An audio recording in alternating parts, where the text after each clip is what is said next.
अंधा संत। एक बार एक राजा अपने साथियों के साथ शिकार के लिए जंगल में गया। वहाँ शिकार करते समय वे एक दूसरे से अलग हो गए और एक दूसरे को ढूंढते हुए राजा एक अंधे साधु की कुटिया के पास पहुँचे और अपने बिछड़े हुए साथियों के बारे में पूछा। अंधे ने कहा, महाराज, पहले अपने सिपाहियों के पास गए, फिर आपके मंत्री गए, अब आप स्वयं आ गए। इस राह पर चलोगे तो मुलाकात होगी।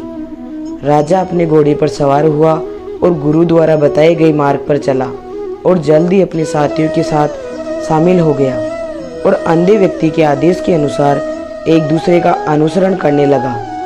राजा के मन में ये विचार बैठ गया कि एक अंधे व्यक्ति को कैसे पता चलेगा कि कौन किस पद पर जा रहा है। वापस लौटते समय राजा अपने अनुयायियों के साथ संत की कुटिया पर पहुंचे और संत से पूछा कि अंधे होकर आप कैसे जानते हैं कि कौन जा रहा है और कौन आ रहा है। राजा की बातें सुनकर अंधे ने कहा, राजा की हैसियत उसकी आंखों से नहीं, उसकी वाणी से पता चलती है।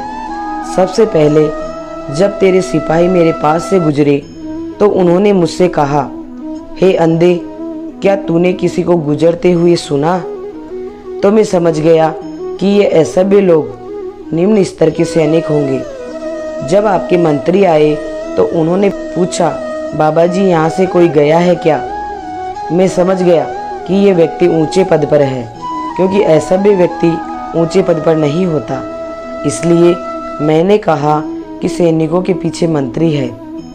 जब वह स्वयं आए तो उन्होंने कहा, सूरदास जी महाराज, आपने यहाँ से लोगों के जाने की आवाज़ सुनी तो मैं समझ गया कि आप राजा बन सकते हैं, क्योंकि आपके भाषण में आदर सूचक शब्दों का समावेश था और वही दूसरों का आदर कर सकता है जिसका दूसरे आदर करते हैं, क्योंकि जिसे कभी कोई चीज़ मिलती ही नहीं वह उस चीज़ का गुण कैसे जान सकता है। दूसरी बात यह है कि ये संसार एक पेड़ की तरह है। जैसे एक पेड़ की कई शाखाएं होती है, लेकिन जिस शाखा पर अधिक फल लगते हैं वह शाखा झुकी हुई होती है। इस अनुभव के आधार पर मैं अंधा होते हुए भी सैनिकों, मंत्री और आपके पद का पता बता चुका हूँ। यदि मुझसे कोई भूल हो गई हो तो कृपया मुझे क्षमा करें। वालिद के अनुभव से प्रसन्न होकर राजा महल लौट आया और मंत्री को वालिद के जीवन का प्रबंध राजकोष से करने का आदेश दिया। शिक्षा।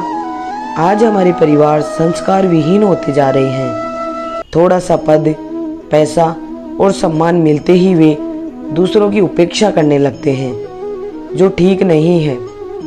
मीठी भाषा बोलने से आर्थिक हानि होती है, कंजूस नहीं होना चाहिए। अगर आपको हमारा ये वीडियो पसंद आया है तो प्लीज़ इसे लाइक करें और अपने दोस्तों के साथ शेयर करें। साथ ही हमारे चैनल को सब्सक्राइब करना ना भूलें। धन्यवाद।